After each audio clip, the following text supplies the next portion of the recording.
First of all, what I'm going to do is that I'm going to be, first of all, let's delete everything. And then I'm going to create a cube. Oops, not a circle. I'm going to create a cube, and now I'm thinking, why did I delete the cube? I had a default cube and I just deleted it, and then I created a new cube. Anyways, so what I'm going to do is I'm going to, first of all, we're going to be shaping the bottle out. So for that, what I'm going to do is I'm going to select the cube, and I'm going to go into edit mode. Now you can obviously just select edit mode from here, but you can also press tab on your keyboard to go to edit mode. And I'm just going to go to the front view. Front view. And here, what I'm going to do is I'm just going to take the top, and I'm just going to select box select the top vertices, and I'm going to press S, and I'm going to increase the scale. Now, one thing which you're going to notice is that only this side has been scaled up, and that's because we only had these two vertices selected. However, we want to select these two in the back as well. So for that, what I'm going to do is I'm going to turn on this X-ray mode, and when you have the X-ray mode turned on, what you can do is that when you select it, you're going to see that the behind ones are also selected. So I'm just gonna with all these selected, I'm just gonna scale them up slightly, something like that should be good. And I'm gonna select the bottom ones, and I'm gonna select the move tool, and I'm gonna move them up. Alternatively, what you could do is that you could press G to move, and you can move them in any direction you want. However, if you press Z now, you can it's gonna be constrained to Z axis only. So I'm just gonna scale it something like that. That should be I'm just gonna move it up something like that. So now is the time to save your project. Don't look at the stuff. This is my personal projects. I'm just gonna name it Perfume 2 because I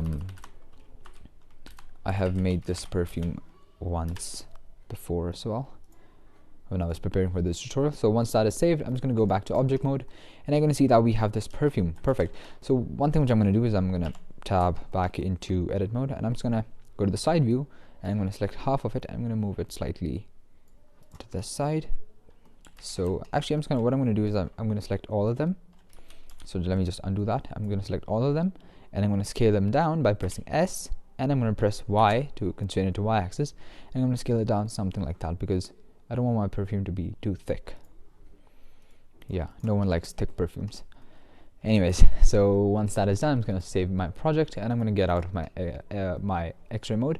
So once that is done, alright, so now you can see we have the basic general shape of our perfume ready. So what I'm going to do is I'm going to tab into edit mode once again, and I'm just going to scale it down a little more. Oops, I forgot to go into X-ray mode. Just go there, S, Y, scale it down something like that should be good. Just go back to object mode and just get out of our X-ray mode. Anyways, so now we have our basic general shape ready. So now what I'm going to do is I'm going to actually bevel this. Now we basically have two ways to bevel anything. First of all, we can just go press tab and go to edit mode, and we can go to edge select mode by pressing this button right here. You can also alternatively press 2 on your keyboard. So once that is done, what you can do is that you can just press A to select all. I already have everything selected, but I'm just going to deselect it, and I'm going to press A. So you can see everything is selected, and now I can just press Control B, and now I can just bevel it. Now you're going to see that this only has one segment, like subdivision. But I can use my scroll wheel. I can scroll up to actually bevel this. Now the reason why I don't actually prefer this is because it's destructive. Okay, it's you can't really go back or modify this bevel. Okay, so I'm just going to Control Z, undo that. So instead, what I'm going to do is that I'm going to be using the bevel modifier. Now I'm just going to select this object. I'm going to go to the modifier menu. I'm going to add a modifier, and you can see this bevel modifier right here. Now this obviously you can like modify and change later on, or you can even remove it if you don't like.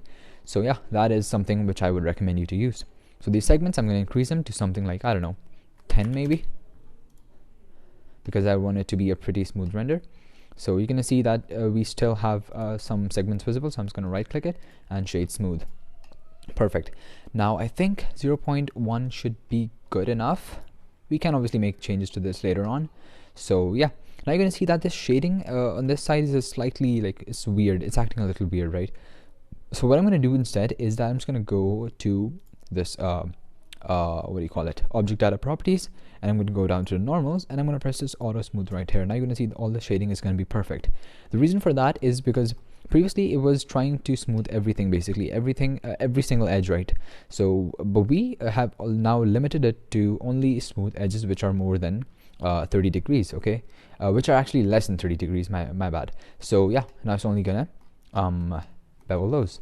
It's only gonna smooth those, okay. So that's gonna get rid of that weird shading. So now we have our general shape ready. So now what I'm gonna do is I'm gonna add another mesh, which is gonna be a cylinder. Now the cylinder, what I'm gonna do is I'm gonna go to my top view, I'm gonna scale it down.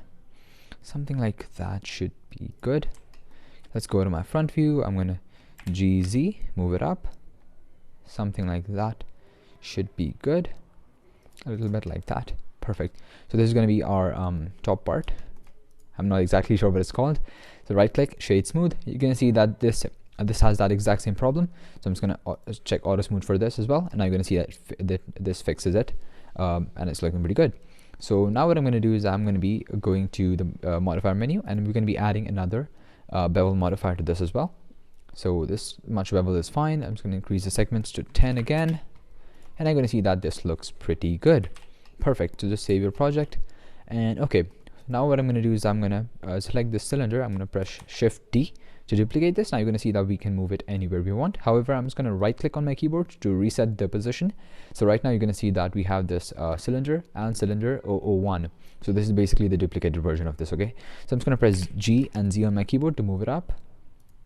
And the reason why I pressed G was to move it, and the reason why I pressed Z was to lock it to Z axis. For example, if I just press G, you're gonna see that we can move it anywhere we want. But if I press Z, you're gonna see that it's gonna lock it to only the Z axis. Perfect. So I'm just gonna move it slightly up, and then I'm going to press S, and I'm gonna scale it down, something like that.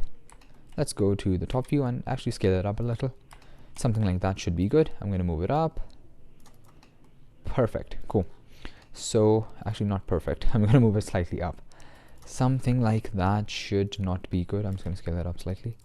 Yeah, I think that should be good. You can, and obviously this is just personal preference, and I would actually recommend you to not copy my design of a perfume. I would recommend you to come up with your own designs, because that's what's really going to challenge you, and it's going to improve your creativity a lot. So that is perfect. That seems to be good. Yeah, perfect. So one thing which I'm going to do is that now what I'm going to do is that I'm going to be duplicating this once again. So I'm just going to press Shift D and right click again to actually reset the position, and you're going to see that we have the cylinder 002 as well. I'm just going to move it up, and before we actually place this, I'm going to tell you one thing. I'm going to ask you to do one thing, and that is to name the objects, okay? So because these are getting pretty messy, so cylinder 001, cylinder 002, I'm just going to name them. So this is going to be bottle, I don't know, main body. I'm really terrible at naming stuff, but I don't know. This, now I have no idea what this is called. I have no idea. The upper thing, I don't know. You can just name it whatever you want. I'm just going to name it that. This is the thing you push. I'm really terrible at naming stuff, so yeah, I'm just gonna name it the thing you push, because why not? And this is gonna be the cap. Cool. So I'm gonna go to the front view, and I'm going to be moving it down, and let's actually scale it down as well, something like that. So yeah, let's move it slightly down, something like that. Let's scale it up. Something like that should be good. I'm just going to turn on X-ray mode so that I can see from the inside as well. And I'm just going to move it down slightly. How about something like that? How do I scale it down? Yeah, something like that should be good. Perfect. So right now you're going to see that this bevel modifier is doing something weird. Like if I go to my front view, you're going to see that this upper part is beveled more, and this lower part, the y-axis part, is beveled less. And the reason for that is because in Blender, whenever you change the scale of an object, you're going to see that if I go here and if I go into the item properties, you're going to see that the scale is all messed up. It should be 1 all the time, okay? So the way you fix that is by pressing Control A, and you're going to see that this is open. This is going to open the apply menu, and let's just apply all the transformations, and you're going to see that everything is going to be set to 1, 1, and these are going to be set to 0. The scale is going to be set to 1. And you're going to see that our beveling is going to be very smooth and even. So that is what you want to do with everything. And I'm just going to reduce the scale, the amount, something like that seems to be good. Right click, make sure that it's shaded smooth, and make sure that that auto smooth turn thing is turned on. Yep, it is. So our basic model is basically complete, and it was pretty easy, wasn't it? So after that, what we're going to be doing is that we are going to be, actually one thing which I realized was that I've made this thing way too, like, I don't know, way too thick. And we can obviously make tweaks to the bottle shape, the shape of the bottle later on when we are working on the textures and everything. So yeah, right now I think this should be good. One thing which I'm going to do is I'm going to scale the bottle slightly down. I'm going to move it up. Something like that should be good and perfect.